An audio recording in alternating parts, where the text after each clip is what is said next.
Hi, everyone. We're here today to talk about the hard parts of AI alignment. I'm joined by Gabe Alfor, who co founded Conjecture, which is a well known AI safety startup. But Gabe has led a private life so far, and yet he's starting to speak out now because he has a different perspective, a different story about why alignment is hard. So thanks for joining us today, Gabe. Yeah, happy to be here. Indeed, I have been private so far, but I feel the need to speak up in 2025 and that I have something else to contribute to the story of why alignment is hard. This video will be in three parts: introduction, the general alignment problem, and how could we get better at AI alignment. So let's start with part one, introduction. Gabe, can you tell us a bit about how you got interested in AI to begin with? Yeah, of course. So initially, I didn't think that much about AI. I was more thinking about catastrophic risks. So I learned quite young about climate change, nuclear proliferation in the 21st century, bioweapons. And in this context, for me, AI was mostly an accelerant. I thought of AI as something that will get us to develop and discover new technologies faster and slightly faster than the current rate, where we are already not very used to them and to dealing with them. So, if you were concerned about catastrophic risks, when did AI appear on your radar?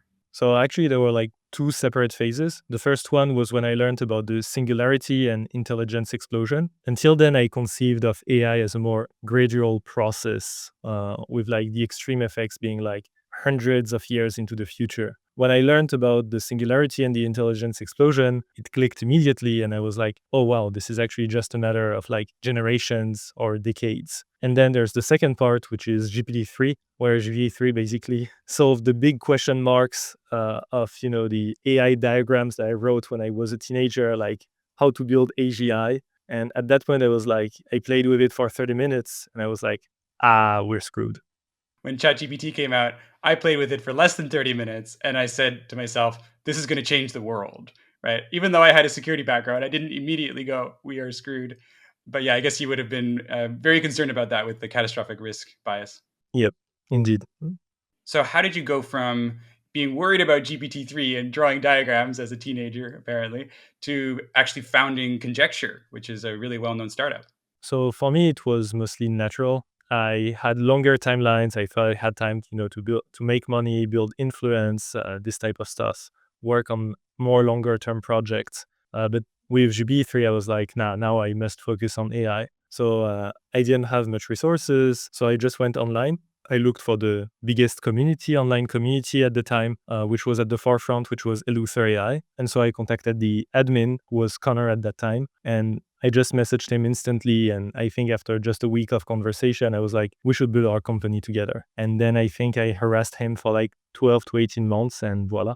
What an amazing story. And I think Connor and you both have such a great broad perspective on this. So I can see why you hit it off. And for any new viewers, we've actually had Connor on the channel before. So you can check out his interview up there if you'd like. So, what was the idea behind Conjecture? How would it be different than an online Discord community, which I think is the structure of Eleuther?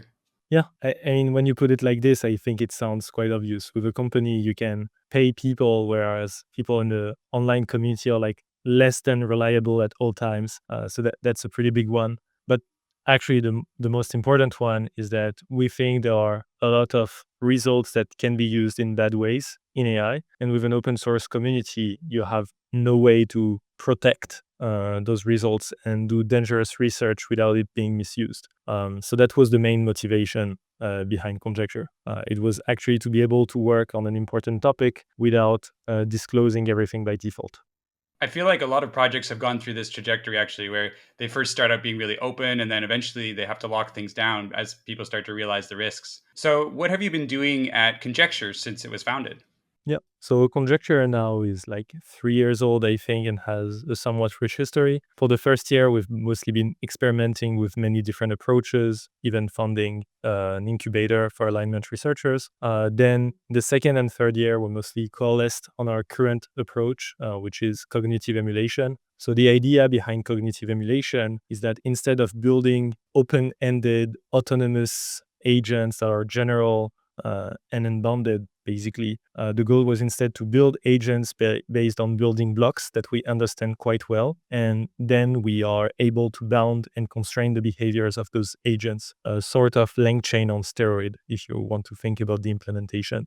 So this has been the second to third year of Conjecture, and now since the beginning of 2025, we all have grown a bit more skeptical of technical AI safety, most notably because of short timelines. And so now we are wondering what are other things we can do instead.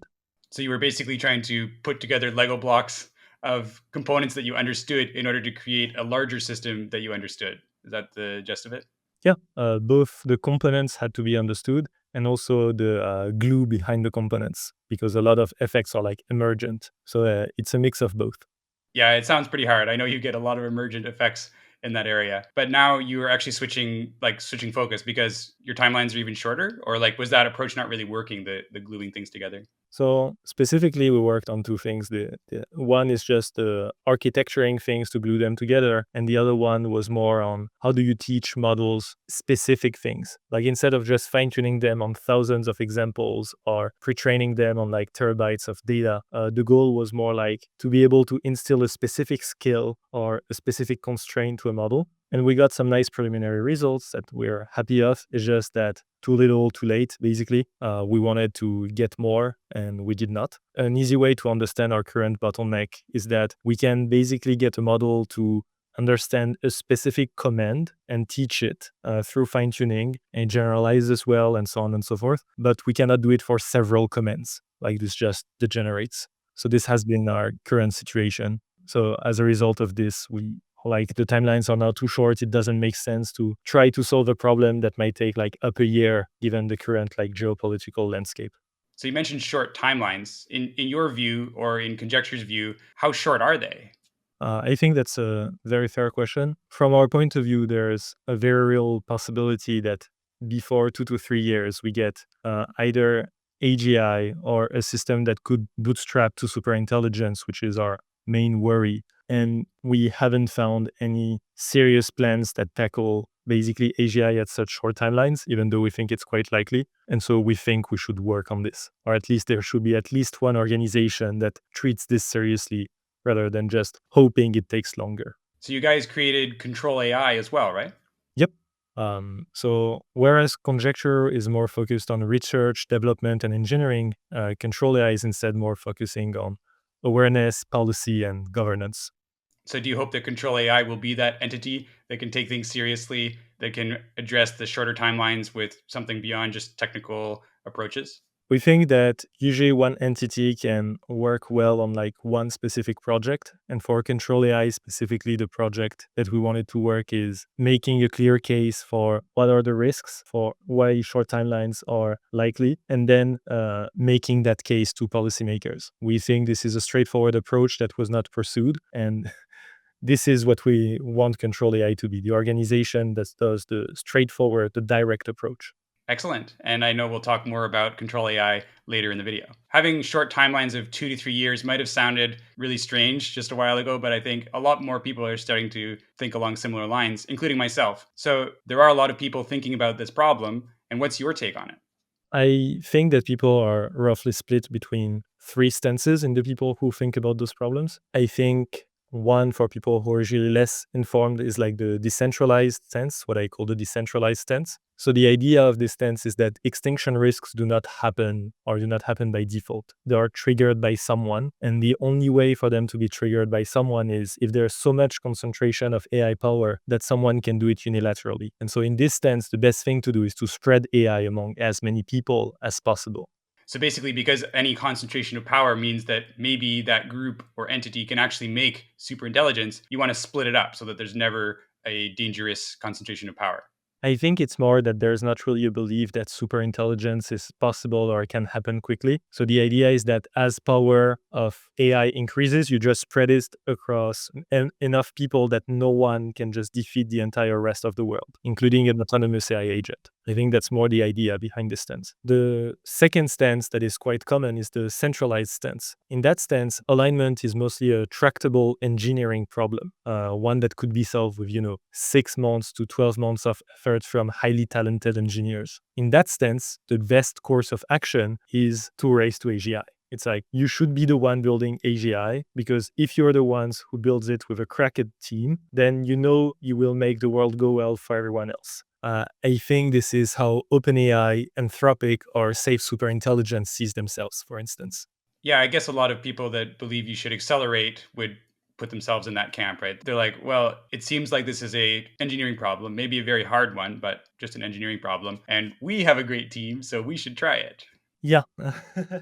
And the thing is, this started with DeepMind and OpenAI and Anthropic. And as a result, what we have is like a bunch of teams that think they are the best team and they are racing with each other to the bottom. So I think here the mechanics of this are not quite good and productive. And I think it's better modeled rather than a centralized stance. In practice, you can just model it as like hunger for power.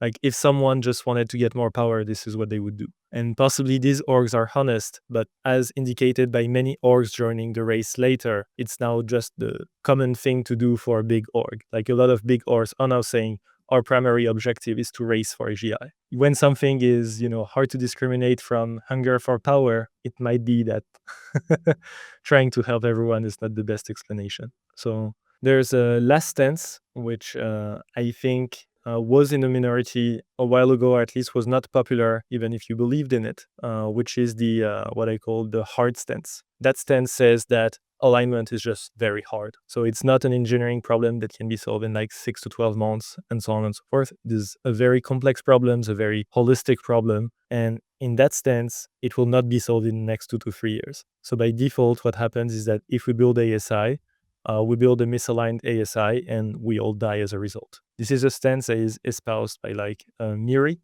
A lot of people who believe in the centralized stance also assign some possibility, some likeliness to the extinction stance. So this is why, for instance, in the case statement, the Center for AI Safety statement that was signed, I think, in 2023, it was signed by CEOs of companies that are racing, such as Sam Altman or Dario. It was also signed by academics who spent most of their life working on AI, such as Yoshua Benjo or Jeffrey Hinton. So you subscribe to the third stance, I take it. Yep, indeed. While most people have opinions that are a bit more distributed, mine is quite focused on the hard stance. I think alignment is just genuinely hard, predictably so. And as a result, on the current course of action, we're like geared toward extinction. So it seems to me like there are many groups that have come out with stances about extinction and stories about why it might happen, the risks involved, and so on. But you seem to have a unique perspective on this and why you think it's dangerous. So, what is your perspective? Yep, I think that's a fair question. My perspective is similar to Miri's in the fact that I believe AI alignment is quite hard. The way in which it differs is that I don't think this is specific to AI alignment. I think this is just a subcase of a more general problem, the general alignment problem that we haven't solved. And I think it's much more productive to think about it in those terms rather than as a mere technical problem. Excellent. Well, let's dive into that now with part two, the general alignment problem. So, you mentioned the general alignment problem already. Do you want to define it any more detail for us? Yeah, with pleasure. The way I usually define the general alignment problem is how do you get a complex system in general? It can be a human, it can be a group, it can be an AI, it can be a state, or it can be markets. So, in general, how do you get a complex system to act in accordance with human values? So, for instance, you can think about trying to increase GDP as a problem, but very often that's not what you care about. What you care about is how do you increase GDP in a way that is in accordance with human values. GDP is not your end target. And so that's an instance of the alignment problem. That's right. It's like increased GDP is a dangerous goal to optimize for, right? Because there's many ways to increase GDP, some of which could be very amoral or result in things that we don't really want to have in society. So, Yep, I think that is definitely true. I think there is a movement, the progress studies movement, that is very focused on ways we can improve GDP. I think the main reason for this is that historically this was correlated with an increase in global peace, an increase in human flourishing, and so on and so forth. It's just that I think we have hit the limit of the model.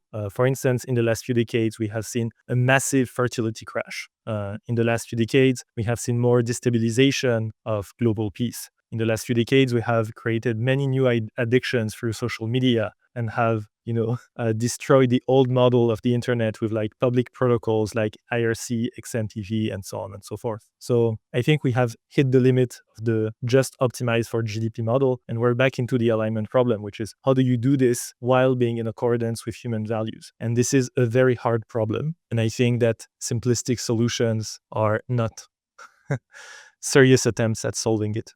So in the case of AI alignment is like try to get the AI to act in accordance with human values, but the AI exists in more complicated systems like the society that we live in. So do you think that these are all intertwined and can't be solved independently, basically? I think to the extent that you could solve them independently, you will have at least a partial solution. You will have an understanding of the problem that tells you how you can factor it into separate, subsystems and how you could align each subsystem separately. We can talk about it. There are a couple of ways that we usually deal with alignment when we haven't fully solved alignment. And yeah, I think this is a fruitful avenue.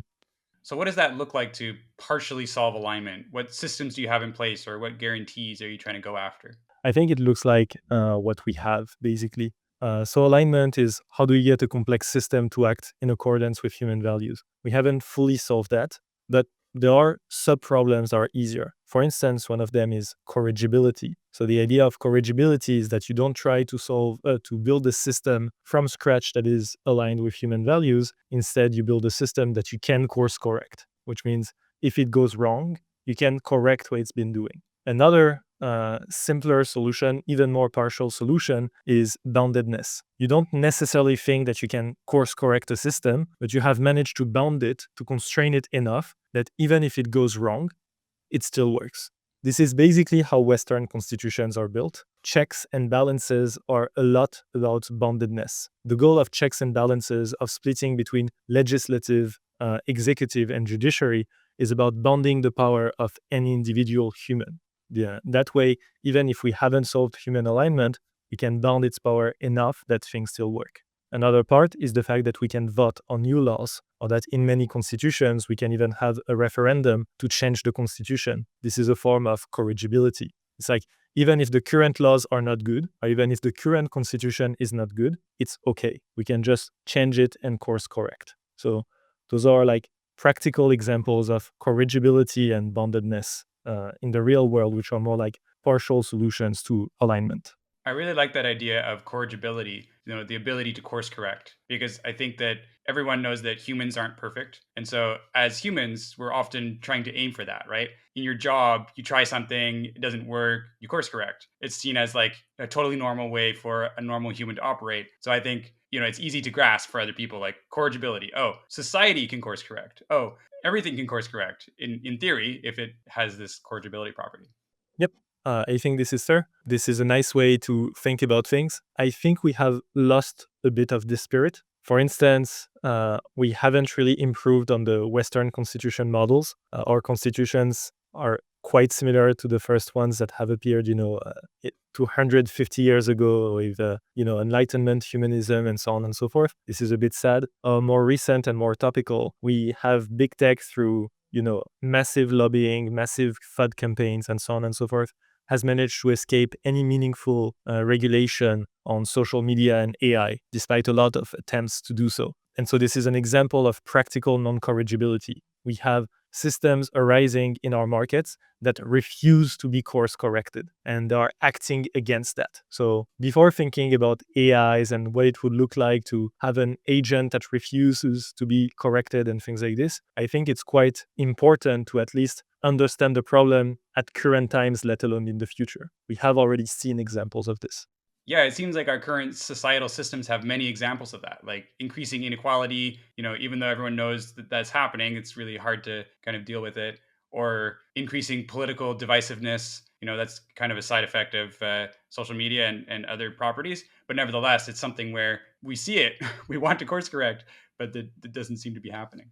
So, can we use our imagination for a minute? What do you think the world would actually look like if we had fully solved some of these problems, like corrigibility, boundedness, or even the whole problem of alignment? I think it's a great question. I think this should be our aspiration, like truly so. we should think about what it would look like to have solve alignment. So there are many ways in which you can think about it. One that I like is that if tomorrow it's announced that a week from now, any country will institute a world government, we're all afraid. We're like, this can only end in dystopia. We cannot trust any entity with that much power over the entire world. If we solve alignment, we will actually be trusting this. We'll be like, oh, there's a way for this to go well. We know what is a system where if we instilled it in the entire world, would lead to good outcomes. We could feel good about this. Whereas right now, nah. Another example is if tomorrow we discover a technology that has the potential to be extremely dangerous, like neo-nukes, nukes, but that are just 10x better or 100x bigger, we'd still feel good about it. We wouldn't be afraid of World War III. We'd be more like, wow, this is a great opportunity to terraform Mars, for instance. We'd be like so confident in our institutions that we wouldn't think that we could blow ourselves up. It makes no sense. No one will want that. And ergo, because we have solved alignment, our institutions will not allow for that. Another way to think about it is that alignment would become less of a fuzzy problem, but a very scientific problem with like precise mathematical models where we understand deeply what human values are, how they're formed, how group coordination works at a level where it's just taught in high school and it's just natural for people. It's not just some advanced science. It's a very basic thing.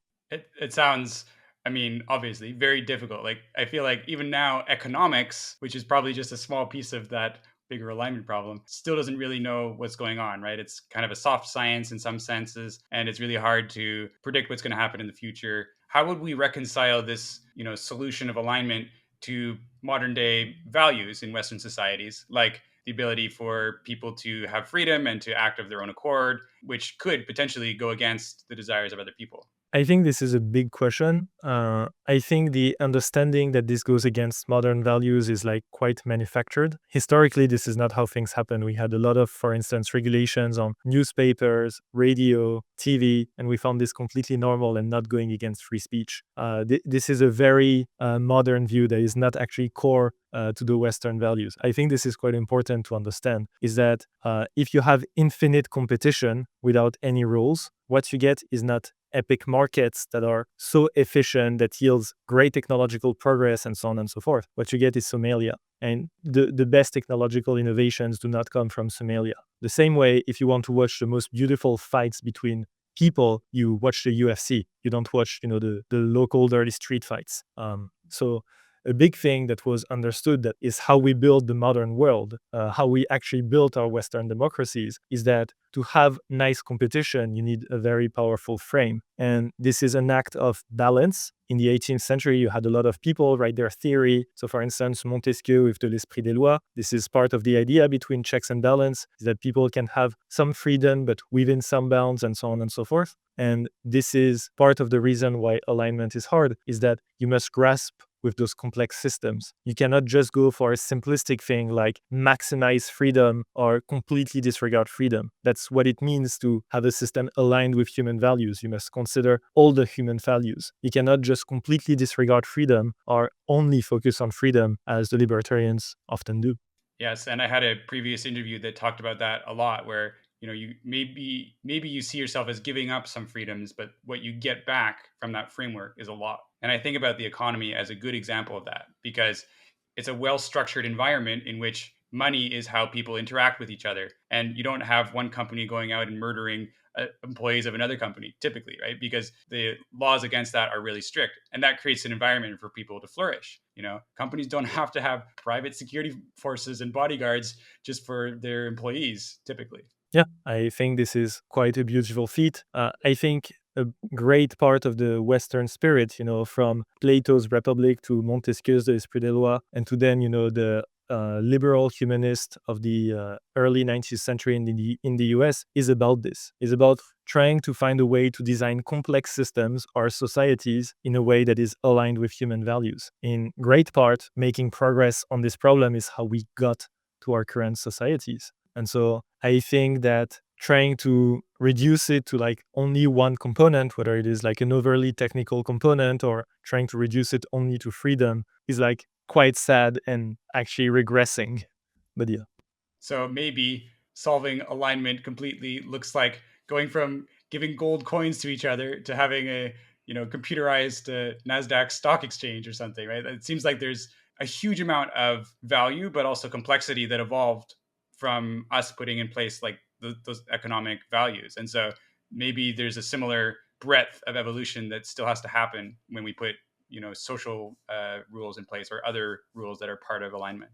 Yeah, I definitely think this is true. For instance, right now we can easily conceive of living together in a city without, private security and so on and so forth, right? Whereas it might have seemed crazy to someone from 1,000 years ago that you'd have so much riches and not just protect yourself at all time. And I think this is what it feels like to make progress on alignment. You have more affordances like this, and you can conceive of more crazy things like this, where there's just so much value and so on and so forth.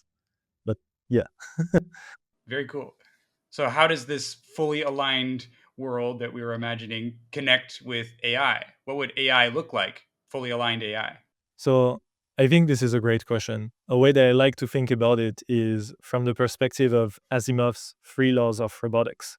There's the question of what are the laws of robotics that we should instill in our AI such that if they followed it, they will be aligned.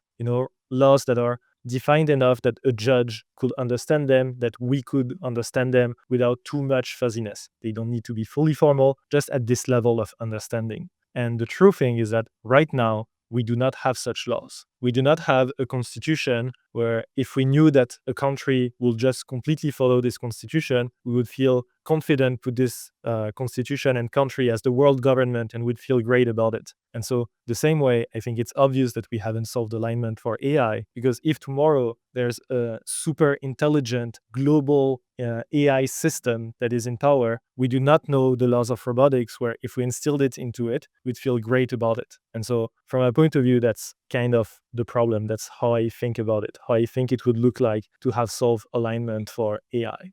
More specifically, to be fair, we do not need to know exactly those laws. It's more like we should have a process that eventually gets to something like this, that eventually gets to an AI that knows that laws and follows those laws. It's just that similarly, right now, we do not know of a constitution that will eventually end up as a great country if given more power, more intelligence, and so on and so forth. So that's mostly how I see the transition from like regular alignment to AI alignment.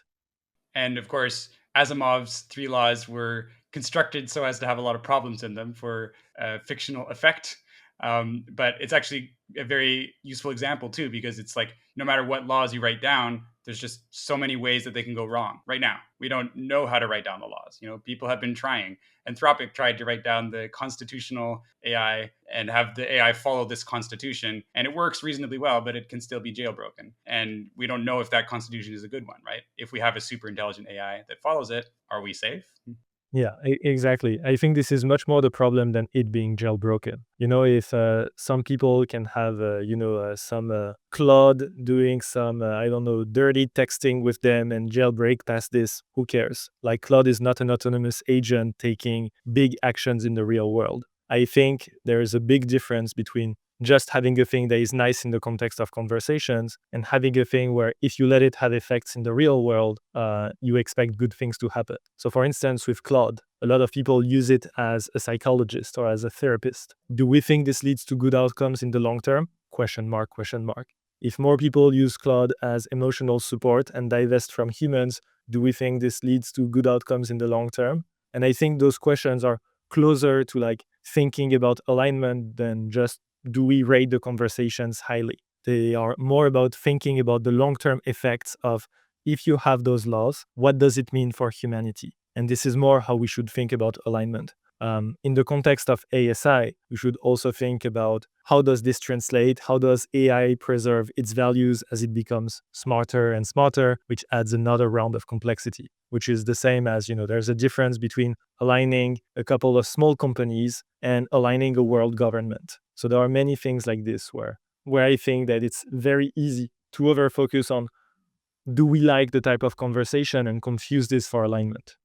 Yeah, real alignment of agents acting in the world has to talk about interactions between humans, interactions between AIs and humans, interactions that require resources, that use resources, interactions that impinge on people's freedoms, interactions that could be seen as impinging on people's freedoms, and even when they don't actually. It's very complicated. So the way you've described this general alignment problem is obviously very complex. In some ways, it's almost like the grand problem for humanity, right? And do you think that we actually need to tackle this whole problem now, or is that too ambitious? Are there smaller things like corrigibility that you mentioned earlier that we can really go after?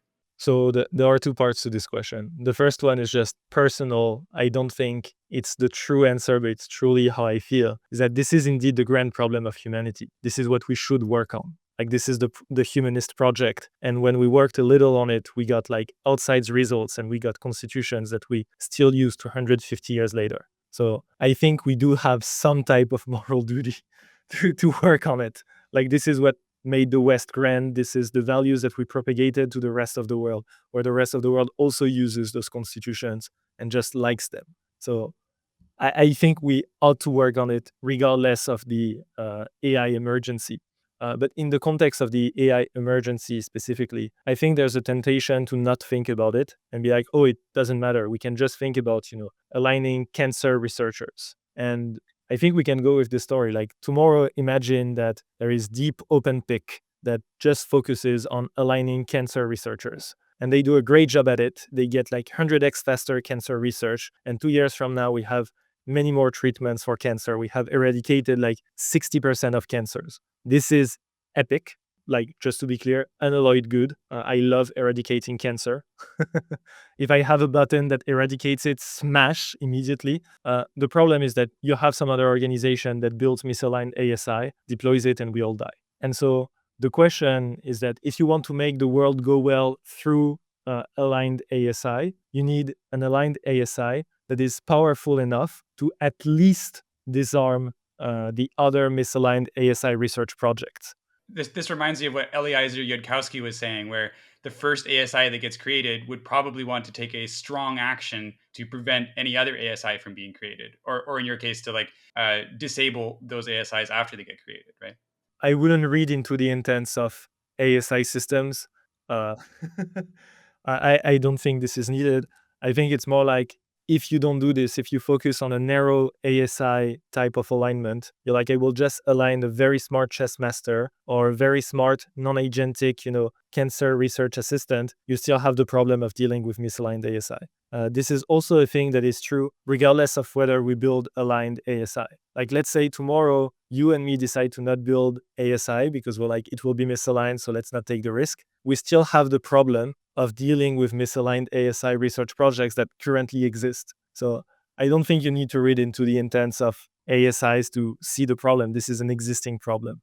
Like a coordination problem. Like, if we stop doing it, how do we make sure everybody else stops doing it? And how do we make sure that we can observe that everybody else has stopped doing it? So I think this is the humanist way of seeing it, that if you see this problem and you're humanist, your immediate reaction is, well, this is a coordination problem, let's work on global coordination. Unfortunately, a lot of people see this problem and instead they're like, I'll build my ASI. And so if you do this, your ASI needs to be agentic, it needs to take actions that are not bounded, it needs to be able to alter the course of human history, it needs to be able to disarm other projects, it needs to not be too nice and too conscientious. Because at some point, if you act in the real world, you do overstep on people's freedom. So it must make the correct trade-offs and so on and so forth. It cannot just be, a libertarian, a non-aggression principle extremist. And all of this, it must do safely. And so we get back to why we need, why ASI alignment needs to be so ambitious. Is because if you take this thesis seriously, that we'll just build aligned ASI and this is how we deal with our problems, then you're saying we must build a system that will take actions in the real world at a massive scale and will disarm other research projects and will do it safely. So for instance, a way to disarm other research projects is, bomb the clusters. Bomb clusters in China, bomb clusters in the US. The problem with this plan is that if you do it naively, you trigger World War III. So you don't really want that. So you want a system that is like smart enough to come up with plans to disarm the US, China, other companies, other countries, and so on and so forth, without triggering World War III, without catastrophic outcomes. And this is indeed a problem that requires understanding geopolitics, understanding the economic situations, understanding the long-term consequences of various actions, that requires predicting the actions of people far beyond individuals, it's like it is an ambitious problem. And this is the problem that ought to be solved if the way you think about solving the future is through ASI. Indeed, I'm more humanist. I'm like you, where my mind goes is more we should work on coordination, we should work on better institutions, and so on and so forth. And in that case, we have to solve the traditional alignment problem with the traditional humanist ways. So basically, you're saying that this is such an ambitious problem and a massive problem, and there's a couple ways to solve it. You could try to use an ASI to solve it, but that like has so many other problems embedded in it. Or you could try to solve it before we get an ASI, essentially, with other mechanisms that us humans are thinking about right now. Yeah, exactly. Like, regardless, at some point, you need to solve this problem. How do you avoid misaligned ASI from being deployed? How do you prevent this? And basically, either you try to do it with ASI, which is, I mostly see it as code for power grab. Like, you say, I will build my ASI, I will get all the power, and then as long as I decide what things happen, it's okay because it's me. Or you do it the humanist ways, which is you explain the problem to people, you build strong institutions, or you improve global institutions so that we can tackle this problem together, and we can build things that take into account the freedom of others and so on and so forth, such that we avoid misaligned ASI.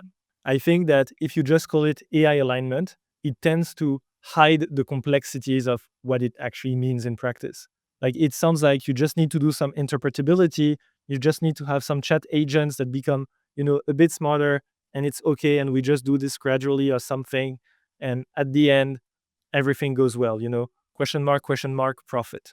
And I think this tends to obfuscate like the real world, that at some point, if you do it through ASI, you will have an AI system that will disarm other clusters, that will disarm other research projects, that will do a lot of actions like this, and those are not nice actions of a chat agent. Those are actions in the real world affecting real people with real geopolitical consequence. And if you do it badly, at the very least, you end up with World War III. But most likely, if you think about the actual scope of AGI and ASI, you end up with extinction risks. And this is how you get there. I think this is quite important because a lot of people do not really see how we go from bad chatbots to extinction risks. And I think it comes from this. It comes from people calling alignment having nice chatbot, or that's not what we care about. What we care about is aligning AIs powerful enough that they can durably disarm other research projects. And like, if you think about it in those terms, yep, this is actually hard. This is not just interpretability or HHH or whatever. Yeah, that's definitely a good way of putting it. You have an AI that can, at the very least, permanently disable other AI projects. That sounds like it's very powerful. And how do you control it? Let's move on to part 3. How could we get better at AI alignment, or general alignment, I guess, as we've been discussing? So, Gabe, you've described a very ambitious problem, perhaps the grand project for humanity. But we have a lot of people in the world. Why hasn't this problem been solved already? What makes it actually so hard? Yeah, this is a question that I think about a lot. I think it's a great question. I think the first way to think about it is just to go back to what alignment means. So the way I think about it is like ensuring complex systems act in accordance with human values. If you just think about it in those terms, this actually implies many overlapping fields of science. So, for instance, when we talk about complex systems, we're talking about things like understanding agents, understanding intelligence, and understanding groups, firms, governments. We're talking about understanding dynamic systems in general. And the theory for this is still quite nascent. We're just not that good at it. In the history of science, we made a lot of progress, on math, on physics, chemistry, biology, but on those fields, still not. So it's hard because it relies on a bunch of fields that we still have not understood. And those guys are actually the easy ones because it's ensuring that complex systems act in accordance with human values.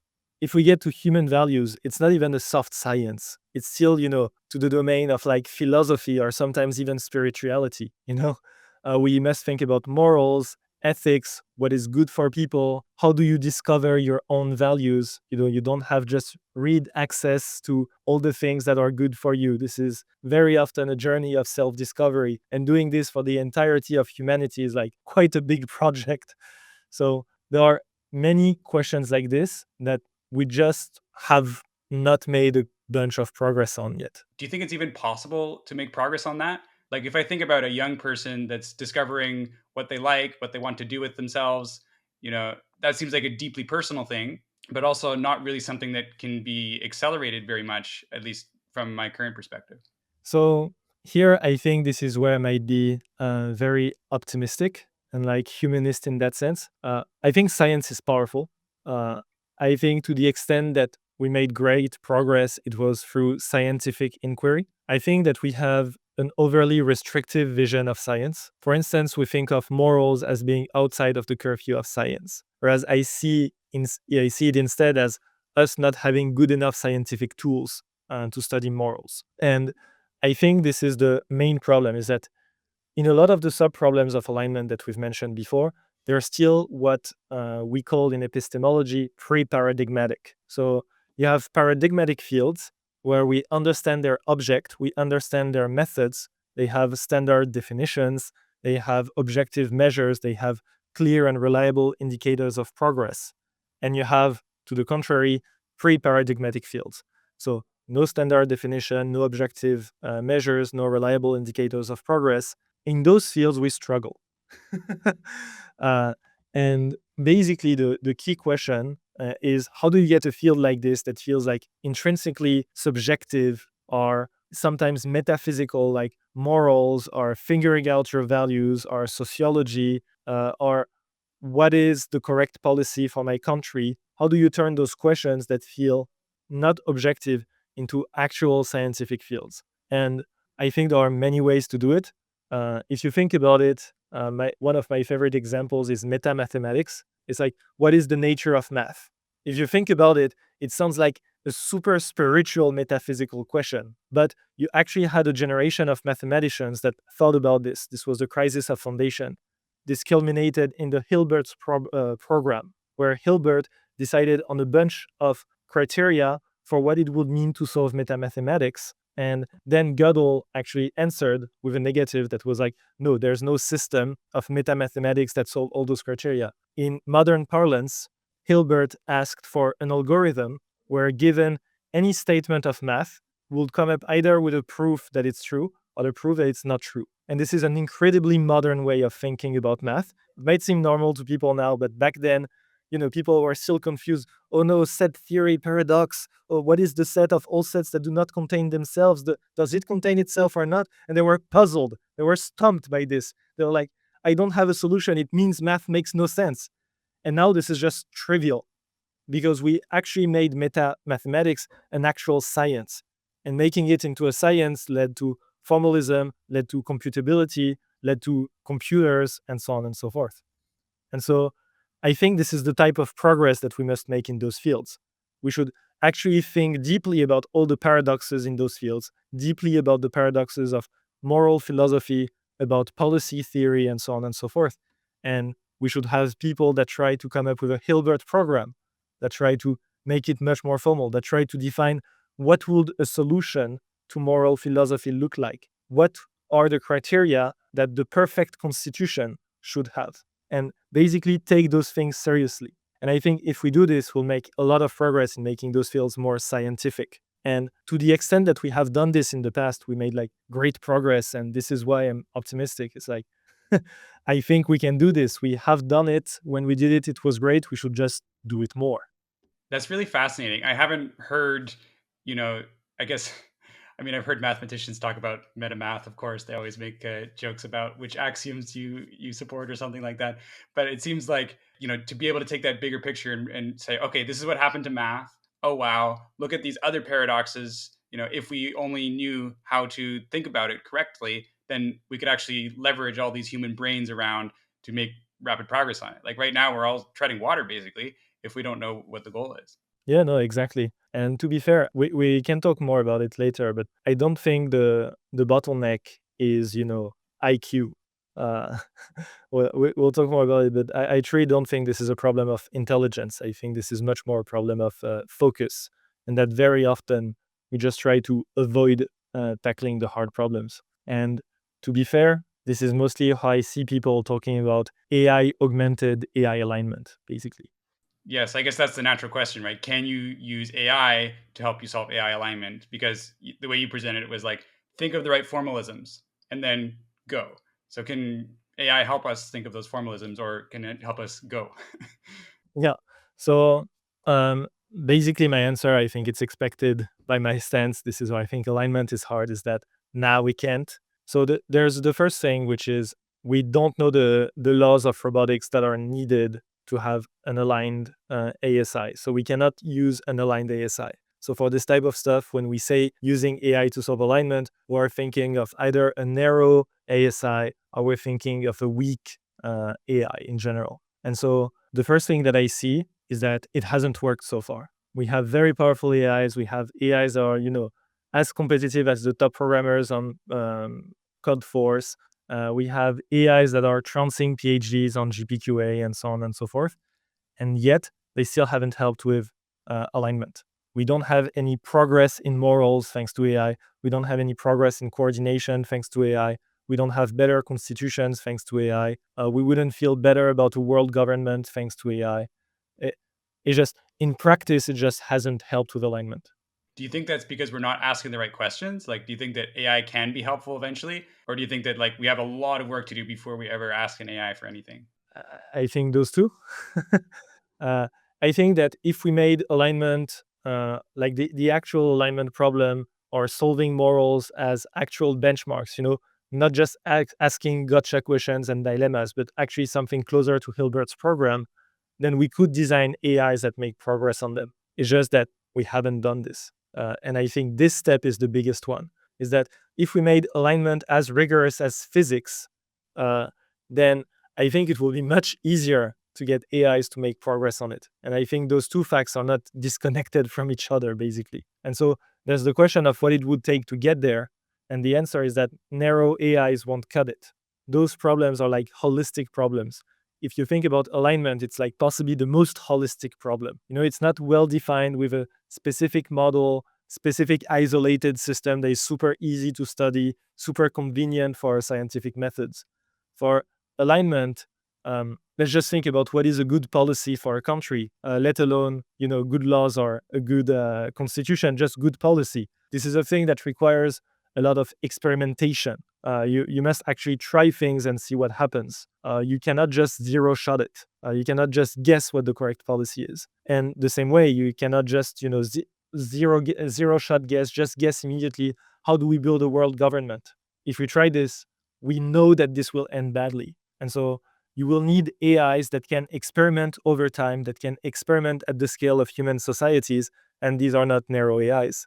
These are not weak AIs. Those are not non-agentic AIs. We're talking about AIs that interact with humanity on large scale, on large periods of time. And this is the type of stuff that we'll need to get better at those questions. And then, it's just a chicken and egg problem. If you need those AIs, how do you get them safe in the first place? Like this is the problem.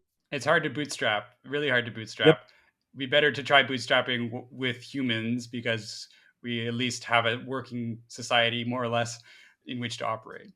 Yeah, no, exactly. I would much rather trust, the Western institutions that we've built over centuries than any individual team of AI researchers. Like, I don't trust, 20 people at Deep Open Pick to solve the alignment problem, even if they're helped with AI. To me, it looks much more like a naked power grab. It's like, if someone tells me, no worry, guy, I will solve the world government problem. Just give me the keys. Like, this this makes me quite not hopeful, but on many levels. It's like, no, I swear, if I have AIs that are more and more powerful, I will get better at alignment. I'm gonna solve alignment with them. No worries. It's like, so that's mostly how I feel about it. Yeah. So, what does it look like for us to actually make progress on this general alignment problem? If we can't use AIs to help us very easily, and we can't easily pick small pieces of the problem, it's a very entangled problem. How do we really make progress? Yeah, I think it's a good question. For me, it's like the more general question of how do we make progress on problems that are beyond science or beyond the current methods of science. I think the first thing is we need time. This is not a thing that will be done over the next few years. This is the main reason for why we did ControlAI. This is the main reason why we think we should delay the time to ASI and so on and so forth, is that solving those problems does require a bunch of time. It requires a bunch of coordination. We need the very bright people and many bright people to actually work on this reliably. I don't think academia is good for this. Academia is not meant for it. It's more meant for well-defined problems where you get experts in those problems tackle small bits of the problem. Whereas here we have holistic problems. So solving those problems will require doing theory, doing practice, talking to policymakers, talking to random people, doing many different things, which usually individual researchers dislike. The process of academia is more like, I like X, I'm going to specialize in X, and I'm only going to do X. So we can talk about academia, but I don't think it's a problem specific to academia. I think this is a much more general problem, is that I think there are very few people who will just do general things and optimize generally. I think in practice, people are much more guided by like their traumas, their compulsions, by how they're trolled. So for instance, a bunch of people dislike talking to others. That's the case for a lot of engineers, for instance. And as a result, those people will systematically discard solutions based on policy because they just don't want a solution that involves talking to others. The opposite is compulsions. You have a lot of people who love talking to others, who love scheming and doing things like this, who love networking, all this type of stuff. And so they will discard solutions that are based on being honest and just making a blend awareness campaign at scale. You're not getting any power for yourself. You're not doing anything fun. Just writing the arguments down, dumb them down so that they fit, 2-page, a TikTok video, and then just blast it everywhere.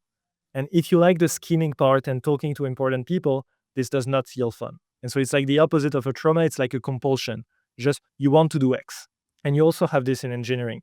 You have a lot of engineers who want to help with safety, but also they love interpretability. And so even if there's no clear theory of change for interpretability, they'll just say, yeah, but I want to work on interpretability. This is what is fun. And so in that case, there's no solution. It's just they feel compulsion toward this. There's no resolution yet. You cannot, square the circle.